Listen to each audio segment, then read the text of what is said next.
When we're thinking about multiple random variables and about functions to summarize them, the most common function that we're going to take to summarize multiple random variables is going to be the summation of them. We're going to want to add them up. We're going to want to consider their totals or their averages, which all involve adding up multiple random variables. And so what we want to be able to do is think about what happens to the expected value or what happens to the variance as we add up multiple random variables. So we're often concerned with the summations of two or more random variables. Summarizing their behavior with expectations and variances is going to be crucial for many tasks in probability and statistics. So what are we thinking about with the sum of two random variables? We'll take x and y to be the random variables. They will have joint probability mass function p of x and y. Now we're going to take t to be their sum, so x plus y. Right? So t is a random variable itself. It is univariate, and we are able to think about that as coming from both of these random quantities together. Now, if we want to find the expected value of t, what we would need to do is take the expectation of x plus y, which is the expected value of a function of two or more random variables. And so that's going to be the sum over their joint probability mass function of x plus y times by it, right? And so that's the sum over all possible values for x, all possible values for y of this joint probability here.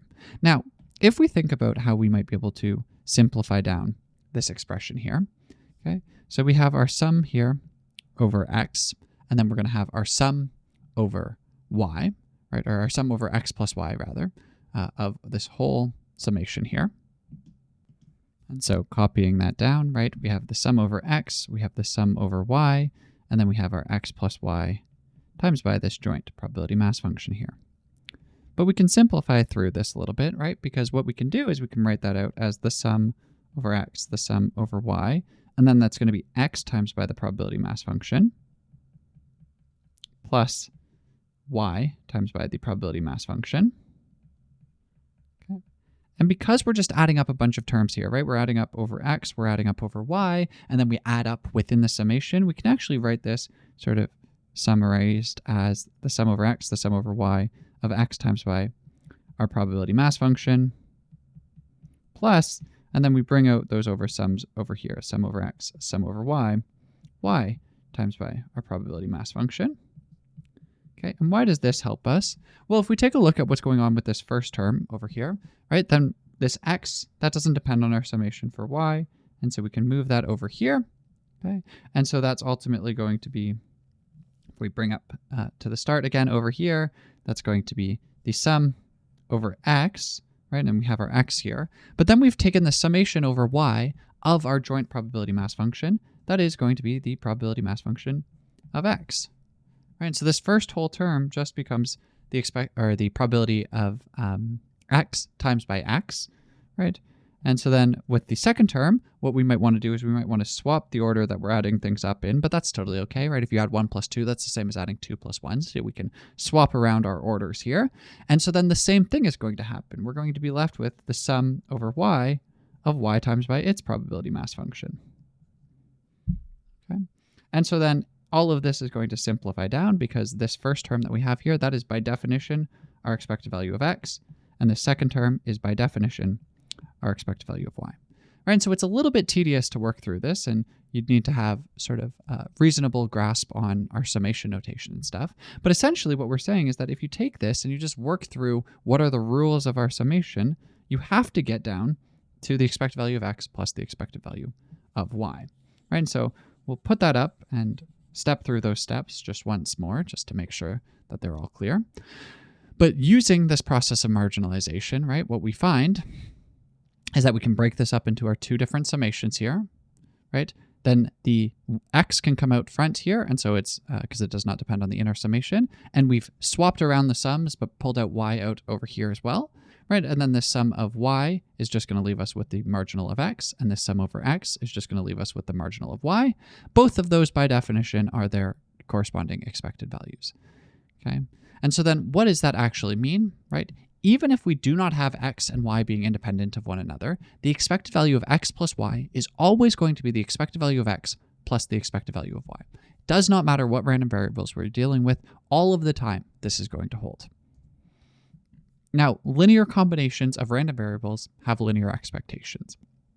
This is a very powerful result for us to use because what it means is that if you want the expected values of sums, for instance, you're always going to be able to deal with just the expected values of your marginal random variables.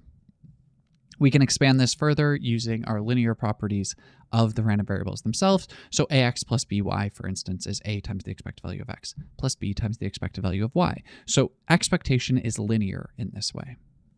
Now, for variances, it's going to be a little bit more involved.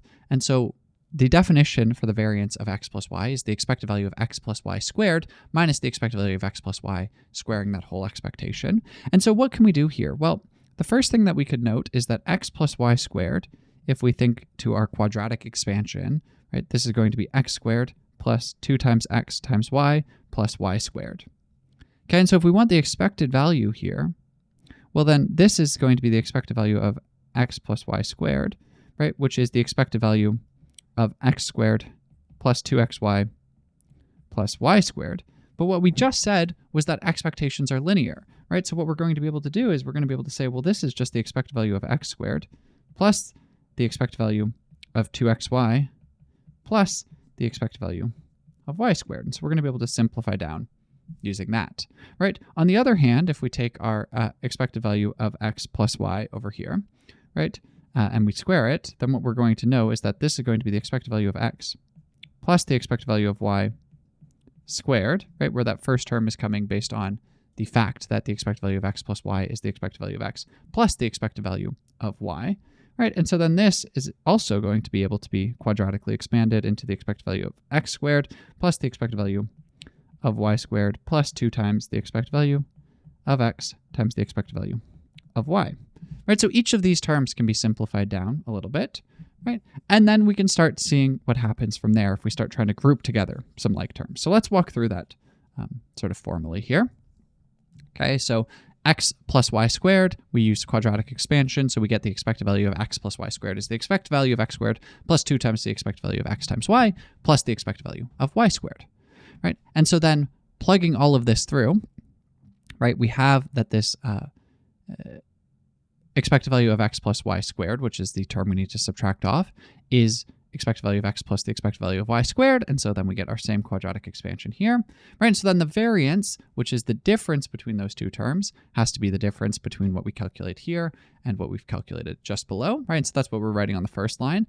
And then what we're doing here for the second line is we're just reordering the terms that we're writing, right? So we have this expected value of x squared, and then over here we have this expected value of minus the expected value of x squared, and so we write those two together right here. Similarly, we have this expected value of y squared, okay? And then we have this minus expected value of y squared, and so we write those together here. And then finally, we're going to have our terms with the 2's out front. So that's 2 times the expected value of x times y minus 2 times the expected value of x times the expected value of y, and so then that becomes this over here. Okay? And now if we look at these three terms in a row, or these three groupings of terms, right? This first term right here, expected value of x squared minus the expected value of x squared, that's the variance of x. That is, by definition, the variance of x, right? If we look at the expected value of y squared minus the expected value of y squared, that is, by definition, our variance of y. And then we have this 2 left over. And so we should have a plus sign on our term right here, right? So that should be our plus here, but that is going to be otherwise exactly the term that we're thinking about here. If we are looking at that term that we're adding on at the end, this expected value of x times y minus the expected value of x times the expected value of y, this term is referred to as the covariance of x and y, or the covariance between x and y. And it's oftentimes just going to be written simply as cov for covariance of x and y here. Okay, and so then what we can do is we can actually simplify this down to be the variance of x plus the variance of y plus 2 times the covariance between x and y. Right, so we can summarize all of this together. Any two random variables, we have that the expected value of x plus y is the expected value of x plus the expected value of y. The variance of x plus y is the variance of x plus the variance of y plus 2 times the covariance between x and y. The expected value is only relying on marginal information. The variance does rely on joint information through the covariance term. We need to calculate things through the joint distribution there. However, if x and y are independent, then the expected value of x times y is the expected value of x times the expected value of y because they're separable. And so we have separability and independence there. And as such, the covariance is actually going to be 0, right? Because the covariance between x and y is the expected value of x times y minus the expected value of x times the expected value of y. And so if this expected value of x times y is actually going to be equal to the expected value of x times the expected value of y, then that's just going to be 0, right? And so then we get that the covariance is 0. And so if we have independence, then the variance of x plus the variance of y is the same thing as the variance of x plus y.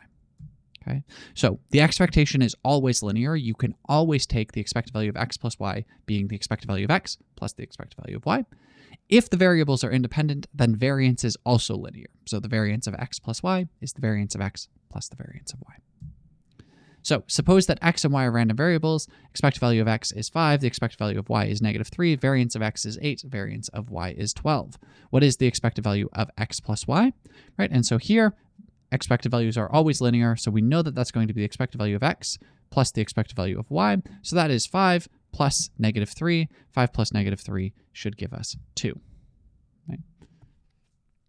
What about if we take the covariance to be -1, what is the variance of x plus y? So then in this case, right, we're going to have the variance of x plus y is the variance of x plus the variance of y plus 2 times the covariance. And so that is going to be 8 plus 12 plus 2 times -1. And so 8 plus 12 is 20 minus 2. And so we get our variance of x plus y is 8 plus 12 minus 2 to give us 18. Now, if x and y are independent, what is the variance of x plus y? Right, so then in this case, we do not have any covariance. Our covariance is 0, but otherwise we're doing basically the same calculation, right? So that's the variance of x plus the variance of y. That's 8 plus 12. So our variance in this case is going to be 20. Now, what is the expected value of 5x plus 9y? And so again, here what we can do is we can express this as the expected value of 5x plus the expected value of 9y. Now these are just marginal expectations, so all of our other rules still apply. So that's 5 times the expected value of x plus 9 times the expected value of y. And so then that's going to be 5 times by 5, because this right here is 5, plus 9 times by -3. So that's 25 minus 27, so that is -2. If we take 5x plus 9y, that has expected value -2. Okay. And so that's through the linearity of our expectation there. Now, suppose that we have 2 fair 6-sided dice, and they're rolled, and we take their results to be x and y, respectively, for our first and our second die. What is the expected value of their summation? And so their expected value of their summation is going to be the expected value of x plus y, which we know is always linear, so that's the expected value of x plus the expected value of y. Right? Now, both of these are actually going to be based on the same random variable, right? The expected value of x and the expected value of y are the same because we're rolling a fair 6-sided die. Okay? And so that's going to be 1 over 6 times by the sum 1, 2, 3, plus 4, plus 5, plus 6. Right? And if you work that out, that is 3.5. Okay? And so then expected value of x plus the expected value of y is 3.5 plus 3.5. So that is simply 7. Right? So the sum of 2 dice have an expected value of 7. Right? Because each die is fair, we work out the expected value of x and y each. Those are both 3.5. The expected value of x plus y is the expected value of x plus the expected value of y. And as a result, their expectation of the sum is 7. Now, what about the variance of their summation? Well, if we roll 2 dice, right, these are going to be independent. And so as a result, the variance of x plus y is the variance of x plus the variance of y.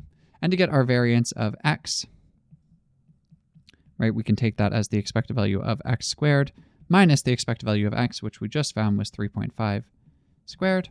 Okay, and then for x squared, what we are going to want to do, right, if we wanted to find the expected value of x squared, that's going to be 1 over 6 times by 1 squared plus 2 squared plus 3 squared plus 4 squared plus 5 squared plus 6 squared.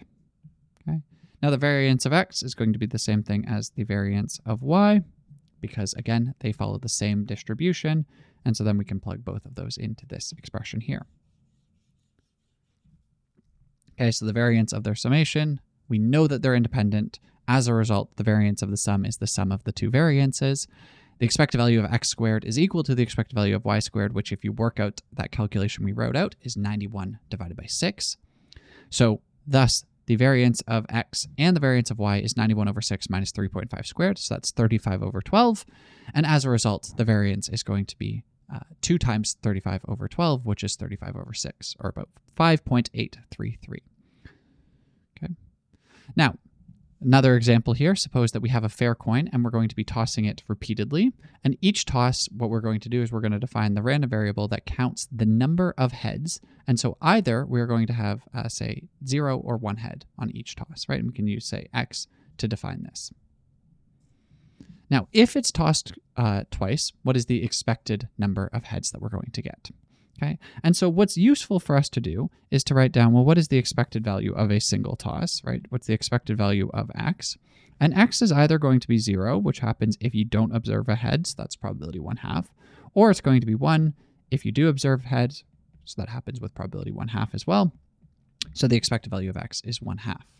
And so then suppose that our two flips are going to be x1 and x2, right? We want the expected value of x1 plus the expected value, or plus x2, which is, by linearity, the expected value of x1 plus the expected value of x2. And this is just going to be 1/2 plus 1/2, or 1. Okay, and so then we get that the expected value has to be 1. Okay. Each coin flip has an expected value of 0.5, and so then expected value of x1 plus x2 is 0.5 plus 0.5, which gives us 1. Now, if the coin is tossed 3 times, what is the expected number of heads? And so here, we would want something like the expected value of x1 plus x2 plus x3. Now, technically, we only wrote down the rule for the expected value for 2 random variables, right? But what we could do is we could take x1 plus x2 to be a term together, right? So then we have this is going to be the expected value of x1 plus x2 plus the expected value of x3, right? And so what we've done there is we've treated x1 plus x2 as one random variable, x3 as the other. And now, of course, we can separate out this first one as well. And so the idea is that this linearity is always going to expand in the same way if you have sums of multiple random variables. The same thing's going to be true of variances if we have independence, right? So if we have the variance of, say, x1 plus x2 plus x3, this is going to be equal to the sum of our variances if they're all independent.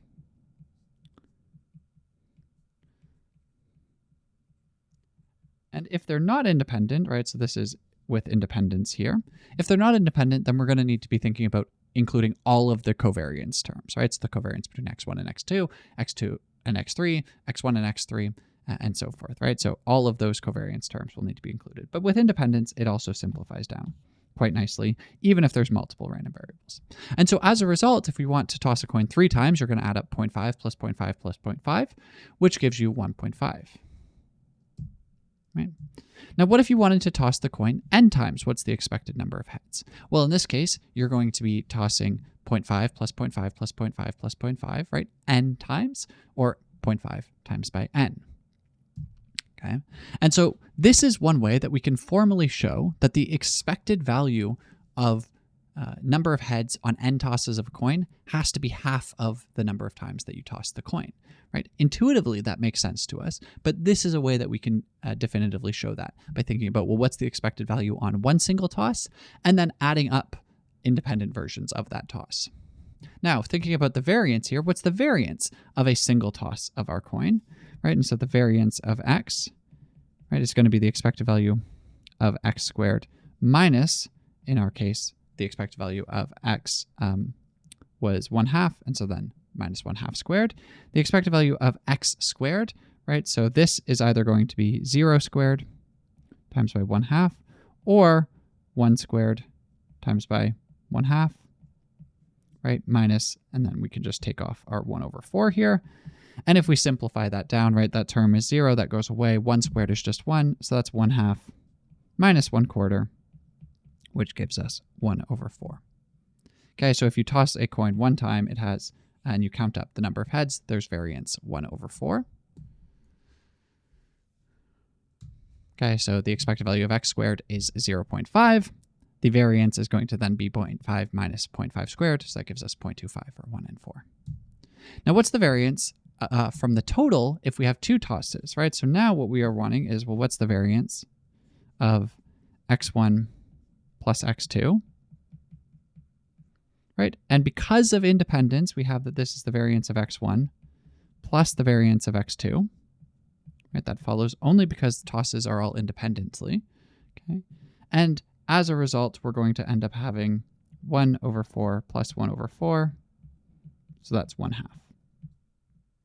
Okay, and so the variance from two tosses is going to be the sum of our two variances, so that's 0.25 plus 0.25, which gives us 0.5. Now, what about if we tossed it n times, right? Then we can break this down in exactly the same way.